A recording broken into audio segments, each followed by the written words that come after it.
May alam akong paraan para manambalik ka ulit. Kung sakaling naliligaw ka na ng landas at wala ka ng matakbuhan, makinig kang mabuti. Yo, you're listening to Romeo. Kung napapansin mo na nawawala ka na sa gusto mong buhay, ang una mo dapat gawin ay huminto.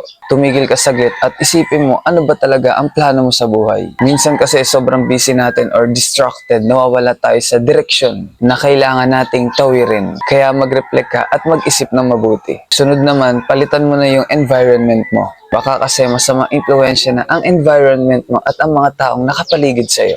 Kaya hindi ka umuusad. Isipin mo mabuti kung sila ba ay nakakatulong. At kung hindi naman, give yourself space. Masakit man, pero kung sa ikabubuti mo naman, maging practical ka. At ang panghuli, tanungin mo ang sarili mo, para kanino ka ba lumalaban? Para ba sa future mo? Para ba guminhawa ang buhay ng pamilya mo? Para ba makatulong sa nangangailangan? Kung alam mo para saan ang ginagawa mo, mas dedicated ka gawin ang mga ito.